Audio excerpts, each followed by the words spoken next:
ne pouvons avancer que lorsque nous nettoyons le chemin du retour. Il ne sert à rien. Notre vie affective, si nous ne faisons pas d'exercice dans l'expérience de la réconciliation quotidienne, nous n'allons pas loin. J'ai déjà dit cela ici, Adélia Prado a un beau poème qu'elle parle.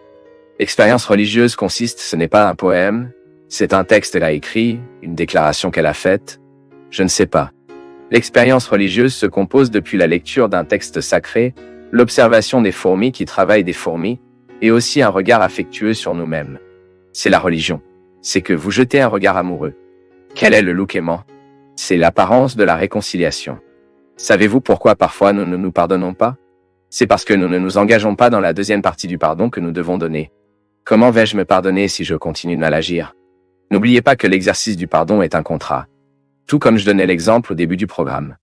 Vous devez faire un effort pour changer.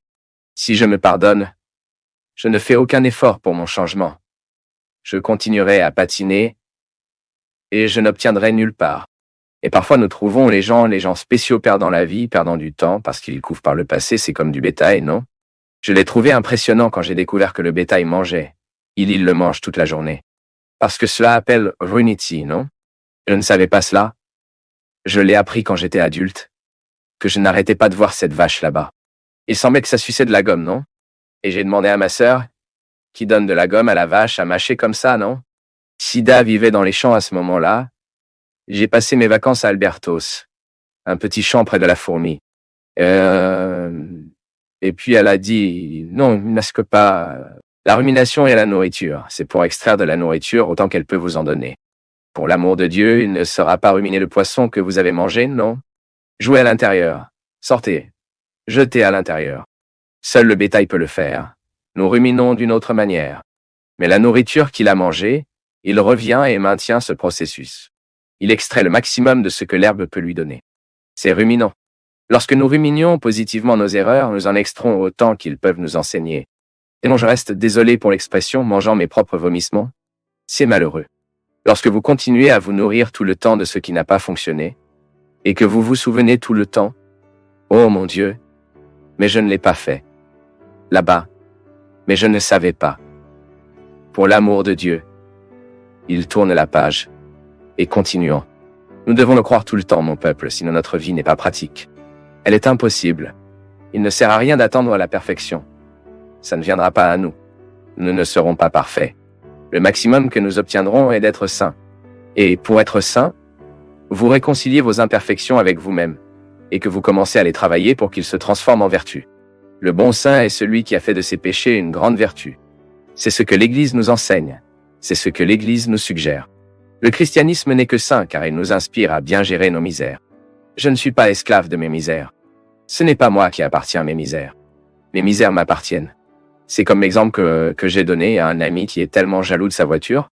La femme ne peut pas ouvrir la poignée de porte, mais son ongle raye la poignée de porte. Nous ne pouvons pas mettre notre pied un peu suspect, car il peut sembler qu'il est sale et que sa voiture salit à l'intérieur. Puis un jour, j'ai demandé, attendez, est-ce que vous possédez cette voiture ou cette voiture qui vous possède? Qui gouverne? Qui est dans cette histoire? Il en va de même pour nos imperfections. Lorsque nous commençons à donner nos imperfections, le pouvoir de nous commander. Lorsque nous commençons à autoriser nos défauts à être la centralité de nos vies. Nous ne pouvons pas centraliser nos effets et en faire le moteur, l'équipement, la pièce de vitesse. Quelle est la partie de l'équipement? C'est celui qui fait fonctionner le moteur. La machine s'étend à partir du fonctionnement de l'équipement. Si je mets mes défauts dans l'équipement principal, je tournerai autour de mes défauts. Et je ne pourrai guère voir en eux un processus de changement. Maintenant, si je mets mon attention dans mes possibilités, je vais mettre tout mon engagement, ma volonté dans mes possibilités. Pourquoi le envie n'arrive-t-il pas? Parce que la vie en vous, en regardant l'arrière-cour de l'autre, il n'est pas en mesure de gérer sa propre vie, mais il laisse l'autre, avec son succès, gérer sa vie. L'envie, en fait, qu'est-ce qu'il est? C'est une personne extrêmement malheureuse. Il ne peut pas vivre sa propre vie parce qu'il veut la vie de l'autre. Il ne peut pas construire sa propre richesse parce qu'il veut la richesse de l'autre. Il ne peut pas développer ses propres talents parce qu'il veut le talent de l'autre. Pour l'amour de Dieu, chaque personne qui réussit est toujours enviée. Ce n'est pas votre privilège, non. Tous ceux qui atteignent une forme de succès dans la vie seront enviés. Maintenant, elle sera détruite alors qu'elle s'arrête pour écouter The Envious. Ce n'est pas vrai? Si nous donnons un répit à l'envie de nous, il nous détruit. Maintenant, si moi, mon ami, et cette vieille histoire, tandis que les chiens aboient, ma voiture passe. Votre voiture doit passer à ce moment. N'arrête pas d'écouter ça, cela n'en vaut pas la peine. Ne mettez pas votre attention sur les mots de ceux qui n'ont aucune considération pour vous. C'est très bien, les gars. Nous obtenons des mots qui nous sont engagés. J'ai des gens qui m'écrivent parfois régulièrement et parfois j'ai commencé à noter qu'il y en a certains qui n'écrivent que pour parler des défauts qu'au cours des 5 derniers, un défaut que je ne veux pas que cela à ma vie, je n'accepterai que la correction fraternelle de ceux qui savent comment dire ce qu'il dit avec amour et ne fait pas votre conduite excessive des corrections. Je n'ai pas besoin de cela. J'ai déjà assez de maturité pour connaître les façons dont je veux me marcher. Maintenant, les amis proches me corrigeront bien. Je ne veux pas donner à quelqu'un qui ait juste connu l'autorité de me corriger tous les jours. Eh bien, ça s'est-il arrêté pour demander quelle option j'ai fait? Pourquoi l'ai-je fait de cette façon? Pourquoi je parlais comme ça? Non. Parfois, la personne vient déjà avec la correction prête parce qu'il pense qu'il a déjà toute la connaissance de sa vérité. Non merci beaucoup. Et parfois notre erreur, notre malheur est né de cela. Combien de personnes que vous trouvez malheureuses, mais même malheureuses, je trouve ces gens. Ils sont profondément malheureux parce qu'ils ont commencé à mettre leur oreille sur un mur où ils n'entendent que l'envie. Il n'y a pas une telle histoire que nous mettons le verre pour nous écouter les uns les autres parler de mal de nous? Regardez quel imbécile. Voyez si je veux vraiment entendre l'autre chose à mon sujet maintenant. Je ne suis pas. Je veux entendre des corrections fraternelles, oui. Maintenant, l'autre chose de mal parler de moi. Je me souviens une fois... Waouh! Ensuite, je parlais comme ça, alors nous disions bien parfois des gens qui créent une communauté pour parler de mal de l'autre. Alors, et avez-vous un train comme ça? Moi qui est libre de créer un espace pour que je parle mal de moi. Il s'agit de ce qui parle et c'est vrai. Parfois, nous mettons le verre sur le mur pour entendre ce que l'ennemi parle de nous. Prudent. Parce que parfois, nous faisons le mauvais choix là-bas. Pourquoi vouloir savoir ce que vous ne construirez pas? Vous souvenez-vous des 3 filtres de Aristotle? Qu'est-ce que tu me diras? Est-ce bon? Est vrai? Est-ce utile? Donc si ce n'est pas bon, si ce n'est pas vrai, si ce n'est pas utile, la même chose. Parfois, nous passons une partie de notre journée à enquêter sur ce que l'autre a dit ou à cesser de parler de moi. Cela change cela. Si vous avez cette habitude, cela commence à faire attention à ce que vous pouvez. Ce que l'autre dit mal à propos de vous, si ce n'est pas pour vous construire, oubliez, ne faites pas attention. Ne prenez même pas 2 minutes de votre temps pour faire attention sur ça. Pas 1 minute. Je le répète, la correction qui en vaut la peine est celle qui est dans le processus d'engagement. L'autre me connaît, l'autre sait qui je suis et il a un mot pour me construire. Même s'il est corrigé, même si c'est pour moi qui attire l'attention d'un détail que je dois changer et que je ne réalisais pas. Mon peuple, nous pouvons faire cette comparaison très magnifiquement. Qui parle de l'autre côté de nous et tout le temps veut nous mettre la tristesse et le désespoir est le diable. Et le diable utilise les gens pour le faire avec nous. Combien de personnes abandonnent dans la vie précisément parce qu'il a entendu le diable? Mais ce n'est pas le diable excité. C'est le diable qui marche parmi nous. Nous devons donc neutraliser le pouvoir du diable. Nous ne pouvons pas. Si dans votre travail, vous avez une personne qui parle mal de vous, commencez à les neutraliser. Savez-vous comment? Ne pas faire attention à ce qu'elle dit et vous lui donner un meilleur traitement que vous le pouvez. La pire façon de prendre soin des ennemis est également d'être son ennemi. La pire façon pour vous de cultiver, il n'y a pas de solution. Si vous souhaitez neutraliser la puissance de votre ennemi, traitez bien. C'est la meilleure façon.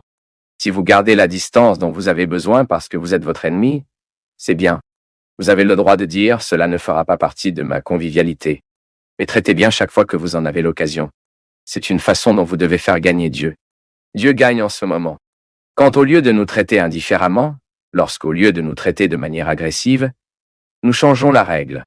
Et parfois nous gagnons les gens de cette façon, mon peuple. De nombreux ennemis sont nourris. C'est parce que nous n'avons pas le courage de les défier. Moi-même, combien de personnes qui prétendaient être mes ennemis et qui, au moment où je traitais comme s'ils étaient mes amis, ils étaient gênés. Parfois, dans notre lieu de travail, nous sommes confrontés à ces choses. La personne nous traite mal, inventant des choses à nous et bavarde. Et le fait, vous livrez votre meilleure partie. Cela peut être différent. Pourquoi lui donner ce que vous êtes le pire?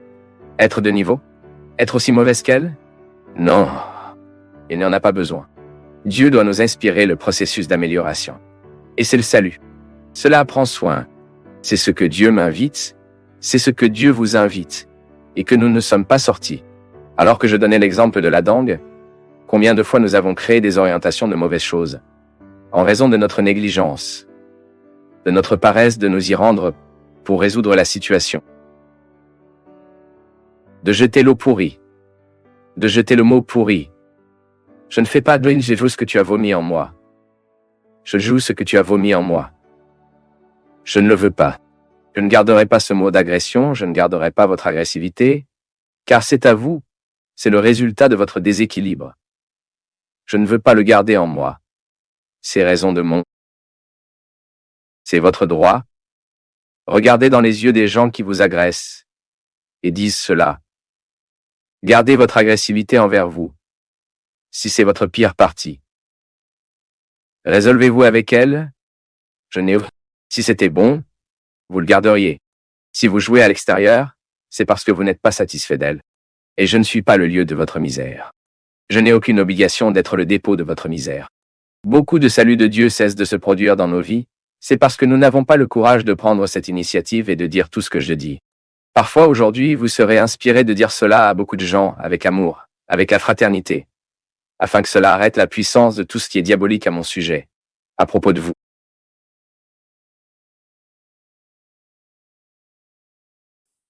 Si tu es resté jusqu'ici, c'est que ce message t'a parlé à un certain niveau. Dis-nous d'où tu nous regardes, abonne-toi à la chaîne, explore les liens dans la description pour approfondir ta réflexion, car peu vont jusqu'au bout. Merci, une grande accolade et à la prochaine vidéo.